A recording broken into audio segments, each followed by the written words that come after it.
जय। आचार्य गुरु 108 श्री वर्धमान सागर जी महाराज की जय। आचार्य गुरु 108 श्री विद्यासागर जी महाराज की जय। गणिमा 105 माता पार्वती माता जी की जय। वंदितु संसिद्धे धूमच मनोपमंगलम पत्ते ओछामि समय पाकुड़ नीनमो शुद्ध केवली भणितम। हमारे आचार्य श्री जिन्होंने समय सार को केवल पढ़ा ही नहीं, उन्होंने अपनी जीवन में आत्मसात करके हमको दिखाया। जिनसे हमने पढ़ना सीखा, जिनकी वाणी को सुन सुन करके हमने अपने ज्ञान का क्षयोक्षम को बढ़ाया, आज उन्हीं के लिए हमको खड़ा होकर के बोलना पड़ रहा है। क्या हम उस काबिल बन पाएंगे कभी? नहीं। क्यों? कि हमने उन्हीं से तो सीखा कि धर्म क्या है, धर्म को कैसे जिया जाता है, धर्म के मार्ग पर कैसे चला जाएगा। और आज वो हमें छोड़कर अंधेरी कोठरी में छोड़कर चले गए। लेकिन मैं कहूंगी, चले तो गए लेकिन गए नहीं, क्योंकि उनकी जो बताई गई राह है, दिशा है, यदि हम उसको अपने जीवन में आत्मसात कर लें तो हम भी एक दिन वही दिन प्राप्त करेंगे। जैसे हम लोग हमेशा मुनि महाराज भी करते हैं, हम भी करते हैं। जब वंदना करते हैं प्रभु वर की तो यही कहते हैं, अंजनी पूजनी वंदामी नमस्सामि कहो कम कहो बोई कहो सुबह गमन समाहि मरणम जिनको संपत्ति बहु मज्जम। तो हे गुरु, आपने तो अपनी अंतिम समाधि मरण, यदि मंदिर बन जाए और कलसा न लगे तो वह अधूरा रह जाता है। उसी प्रकार आपने जो इतने दिनों तक संयम साधना तक आराधना की थी, उसका कलश आप चढ़ा करके गए हैं और आप निश्चित ही देवलोक में गमन हुए हैं। आप हमेशा यही कहते थे कि मुझे अपने जो मेरे गुरु है उनके पास जाना है, जो मेरे आचार्य कुलस्वामी स्वामी है उनके पास जाना है, क्योंकि वहाँ की आयु बहुत सालों लंबी होती है। तो निश्चित ही यहाँ से आप स्थान खाली करके गए हैं, यहाँ आप सबको रुला के गए हैं। कोई रो रहे हैं, कोई हंस रहे हैं, क्योंकि अंतिम समय में उनका समाधि मरण हुआ है तो सबकी आंखों में खुशी झलक रही है। और जब हम लोग राग और द्वेष के बीच में बैठे हुए हैं, तो हमको जब मुनि महाराज छोड़ के चले गए तो वो हमारे आंखों में आंसू भी देख करके गए हैं। मैं आपको ये बताना चाहूंगी कि मैंने अपने जीवन में 3 बार आचार्य श्री के दर्शन किए। सब यही कहते थे कि आचार्य श्री की यदि नजर हमारे ऊपर पड़ जाए तो समझ लो कि हम लोग धन्य हो गए, क्योंकि आचार्य श्री नजर उठा के देखते ही नहीं थे। लेकिन जब मैंने दर्शन किए तो आचार्य श्री की नजर मेरे ऊपर पड़ी तो ऐसे लग रहा था कि मेरे जमीन पे पांव नहीं थे, मैं कूद रही थी खुशी से। और जब दूसरी बार मैंने दर्शन किए तो आचार्य श्री की पूजा वहां पे चल रही थी, और जब पूजा चल रही हो वो भी आचार्य श्री के सामने, साक्षात नहीं, बिना साक्षात हम लोग नाचने लगते हैं।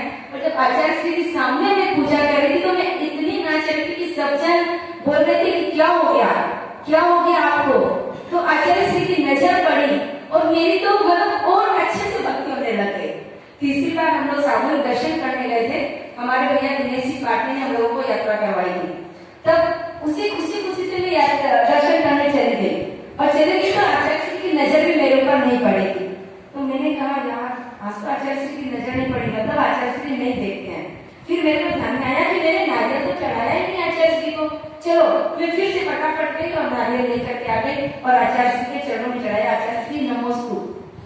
आचार्य श्री ने इतना मार्मिक शब्द मेरे को कहा कि अभी भी लग रहा है जैसे वो वहीं से बोल रहे हैं, एक बार कर लिया ना, आशीर्वाद मिल गया।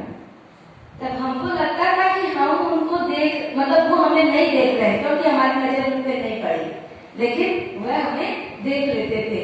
और जब मुनि महाराज का जन्म दिवस है और जो मुनि महाराज का समाधि दिवस है, मैं उसी से लिंक करके कुछ बातें अपने भावों के अनुसार कह रही हूँ। मुनि महाराज का जब जन्म तारीख है 10 अक्टूबर 1948, तो वो 46। तो 10 अक्टूबर जो है वह ये कह रहा है कि हे भक्तों, हे भव्य जीवों, यदि आत्मा का उत्थान यदि जीवन में करना है तो 10 धर्मों को आत्मसात कर लो। जहाँ 10 धर्म आत्मसात हो जाएंगे वहीं पर भी एक आत्मा को प्राप्त करना है। कैसे? आत्मा, शुद्ध आत्मा को प्राप्त करने के लिए 9 का अंक कह रहा है कि नवकार मंत्र की साधना मन वचन काय से करो। और 4 ये कह रहा है कि चारों कसायों को छोड़ करके यदि हमें अज्ञान परमेष्टि को बनना है तो 4 घातीय कर्मों को नष्ट करो। और 6 ये कहता है कि जब तक द्रव्य क्या है, तत्व क्या है, जीव जीव क्या है नहीं जानेंगे तब तक हम इस पद को प्राप्त नहीं कर सकते। और इस पद को प्राप्त करने के लिए गुरुवार हमारे बीच से चले गए 18 तारीख को। तो हम लोग यही चाहते हैं कि हे गुरुवार, आप जहाँ पर भी गए हो आप 18 कर्मों से रहित, 18 दोषों से रहित होकर के, 18 दोषों से रहित होकर के अधर्म परमेष्टि बने।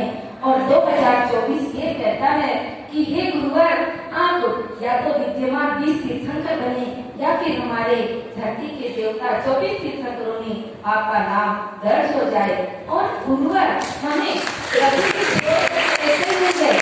गुरुवार गए हैं तो उनकी सोच इतनी ज्यादा बड़ी थी, इतनी ज्यादा बड़ी थी कि हम तो वहां तक पहुंच ही नहीं पा सकते थे। यहाँ तक कि जीव दया करना हो तो गौशाला खोल दी, छोटी छोटी बच्चियों को पढ़ाना है, उनकी शिक्षा देना है, उनको कैसे बड़े होकर क्या करना है, प्रतिभा स्थली उन्होंने खोल दी और हर कर्मा को उन्होंने चला दिया। कहने का तात्पर्य है कि आचार्य श्री की सोच के आगे हम सभी जन नतमस्तक है। आज हम इसी भाव से उनको श्रद्धांजलि विनयाजलि अर्पित करते हैं कि हे गुरु, आपके बताए गए मार्ग पर हम चलकर हम भी अपना मार्ग प्रशस्त कर सके। इसी भावना के साथ बोले आचार्य